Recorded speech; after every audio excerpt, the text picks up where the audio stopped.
इस दिवाली पर अस्थमा रोगी अपने आप को कैसे बचाएं, कैसे सेफ रखें, अपना अस्थमा कैसे एग्रावेट होने से रोकें। अगर आपका भी यही सवाल है और इसी चिंता को लेकर आप उसका सॉल्यूशन ढूंढ रहे हो तो ये वीडियो आपके लिए है, क्योंकि आज इस वीडियो में मैं आपको वो 7 तरीके बताऊंगा जिससे ना केवल आप स्वस्थ रहेंगे बल्कि आपकी जो अस्थमा की प्रॉब्लम है वो भी कंट्रोल रहेगी और आप बहुत अच्छे से अपनी दिवाली मना पाएंगे। तो चलिए शुरू करते हैं वीडियो और जानते हैं डिटेल से कि वो कौन से 7 तरीके हैं। तो चलिए बात करते हैं सबसे पहले टिप नंबर 1। अब ये टिप नंबर 1 क्या है? हमें पता है जो दिवाली का मौसम होता है उस समय जो हमारा वेदर होता है वो खुश्क हो जाता है, यानी उसमें जो हवा होती है वो ठंडी हो जाती है, साथ में वो खुश्क हो जाती है, कोल्ड होती है, ड्राई होती है, जिसकी वजह से क्या होता है, नाक बंद की समस्या, कफ की समस्या बढ़ने लग जाती है। और यही समस्या जैसे ही अस्थमा रोगी को टच करती है तो उसकी समस्या को कई गुना ज्यादा बढ़ा देती है, क्योंकि सांस लेने में दिक्कत का सामना करना, म्यूकस की वजह से नाक बंद हो जाना, इसी के साथ साथ म्यूकस का ज्यादा प्रोडक्शन होना, ये कुछ ऐसी समस्या है जिसका सामना एक अस्थमा रोगी को करना पड़ता है। तो सबसे पहले एक अस्थमेटिक पेशेंट को क्या करना है कि अगर आप बाहर जाते हैं एक्सरसाइज के लिए, यानी आउटडोर एक्सरसाइज करते हैं, तो आप उसको अवॉइड करना शुरू कर दें। रीजन, मौसम ठंडा है, सुबह के टाइम में ये और ज्यादा ठंडा होता है, जिसकी वजह से ये अस्थमेटिक पेशेंट के लिए समस्या को ज्यादा बढ़ा सकता है। तो आप जो योगा करते हैं, जो वॉक करते हैं, उसको सुबह जाना बंद करें। उसकी बजाय आपको क्या करना है, अपने ही घर पर इंडोर प्लांट्स लगाने हैं और वहीं पर आपको अपना योगा करना है।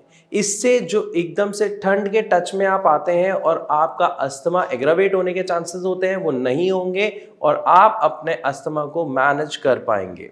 इसी के बाद अगर हम बात करते हैं टिप नंबर 2 की, तो ये बहुत इंपॉर्टेंट है, क्योंकि हमें पता है इस समय के दौरान जैसे ही दशहरा जाता है, दिवाली का समय आ रहा होता है, तो पॉल्यूशन काफी ज्यादा बढ़ने लग जाता है, स्मोक काफी ज्यादा बढ़ने लग जाता है और ये पॉल्यूशन डायरेक्टली आपके अस्थमा को एग्रावेट कर देता है। तो यहां पर हमें क्या करना है कि अवॉइड करना है बाहर जाने वाले अपने कामों को, या आपको किसी काम के लिए, जॉब के लिए निकलना पड़ता है तो वहां पर आपको 3 चीजें स्ट्रिक्टली फॉलो करनी है। पहला, आपको मास्क वियर करना है। सेकंड, अगर आप मास्क वियर नहीं करते हैं तो आपको अपनी नाक, मुंह और गले, इन तीनों को अच्छे से कवर करना है, क्योंकि इन तीनों जगह पे जब ठंडी हवा लगती है तो वहां पर म्यूकस प्रोडक्शन ऑलरेडी ज्यादा हो रहा होता है, जिसकी वजह से आपको खांसी, सांस लेने में प्रॉब्लम, आपकी नाक बंद, कुछ इस तरीके की समस्याओं का सामना करना पड़ता है, जिसकी वजह से ब्रेथलेसनेस फील होती है, यानी सांस लेने में समस्या होती है और आपको घबराहट होनी शुरू हो जाती है। लेकिन अगर आप इन तीनों को अच्छे से कवर करते हैं और उसके बाद बाहर निकलते हैं तो ना ही वो स्मोक आपको इतना इफेक्ट कर पाएगा और साथ ही साथ जो ठंड है उसका भी दुष्प्रभाव आपको देखने को नहीं मिलेगा। अब बात करते हैं हम टिप नंबर 3 की। टिप नंबर 3 है कि जब हम देखते हैं दिवाली के आसपास जो समय आ रहा होता है, बच्चे पटाखे जलाना शुरू कर देते हैं। दिवाली से 1-2 दिन पहले तो ये बहुत ज़्यादा होना शुरू हो जाता है, जिसकी वजह से हवा की जो क्वालिटी है वो काफ़ी ज़्यादा गिर जाती है। अगर आप दिल्ली एनसीआर में रहते हैं तो हम सब जानते हैं कि एयर क्वालिटी ऑलरेडी बहुत ज़्यादा खराब है और पटाखों की वजह से ये अभी और ज़्यादा और ख़राब होने वाली है। तो वहाँ पर आपको अवॉइड करना है बाहर निकलना।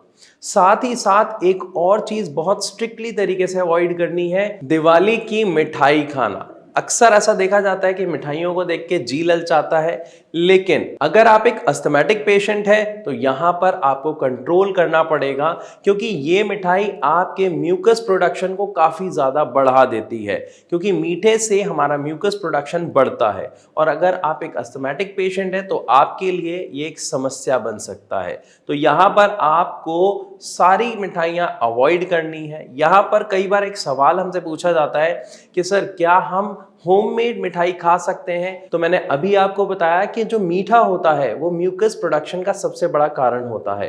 तो अगर आप मीठा खाएंगे तो आपका म्यूकस प्रोडक्शन ऑलरेडी बढ़ जाएगा, जो बढ़ा हुआ पॉल्यूशन है वो आपको और ज्यादा परेशान कर देगा। तो यहाँ पर जो आपकी समस्या है अस्थमा की वो ज़्यादा गंभीर हो सकती है। अगर आप उसको अवॉइड करना चाहते हैं तो आप मिठाई और मीठा प्रॉपरली अवॉइड करें। इसी के साथ साथ बात करते हैं टिप नंबर 4 की कि दिवाली के आसपास हम क्या करना शुरू कर देते हैं, घरों की सफाइयां। तो अगर आप एक अस्थमैटिक पेशेंट हैं तो आपको इससे बिल्कुल स्ट्रिक्टली रूप से अवॉइड करना है, मतलब आपको बिल्कुल सफाई के काम में नहीं पड़ना है। आप किसी से ये सफाई करा सकते हैं, किसी मेड से करा सकते हैं या फैमिली के किसी और मेंबर का सपोर्ट ले सकते हैं।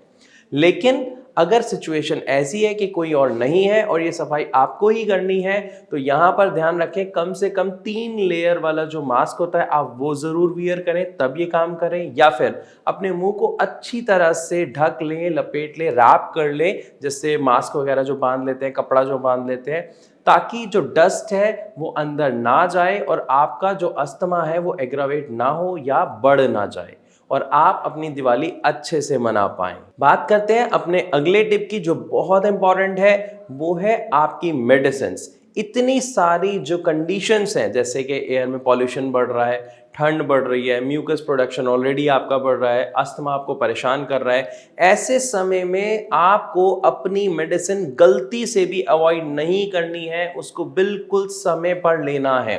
क्योंकि इस टाइम की जो सिचुएशन है, जो हालात हैं वो ऐसे हैं जो एक अस्थमैटिक पेशेंट पर ज़्यादा प्रभाव डाल सकते हैं और उससे बचने के लिए आपको आपके बॉडी को प्रिपेयर होना बहुत ज़रूरी है, जो किससे होगी, आपकी मेडिसिन से होगी।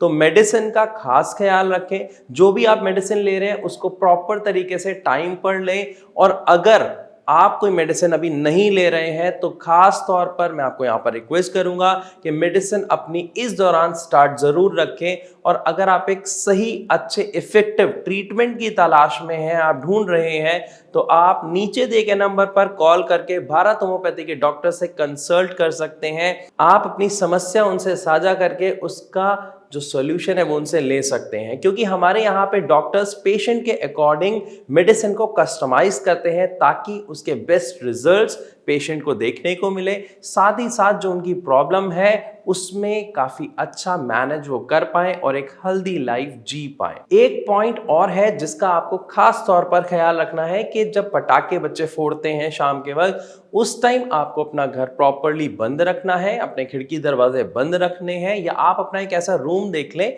जिसको आप अच्छे से बंद रखें, लेकिन उस रूम में आप जितने इंडोर प्लांट्स लगा सकते हैं आप वो लगाएं, जिसकी वजह से आपका उस कमरे का जो वातावरण है, जो हवा है वो प्योर होगी और आपका जो अस्थमा है वो आपको एग्रावेट नहीं होगा, बल्कि आप अपना योगा वगैरह भी वहां पर कर सकते हैं। तो आई होप इस पूरी वीडियो के दौरान आपको समझ आया होगा कि किस तरीके से आप हेल्दी लाइफ जी सकते हैं और अपने अस्थमा की कंडीशन को नॉर्मलाइज कर सकते हैं।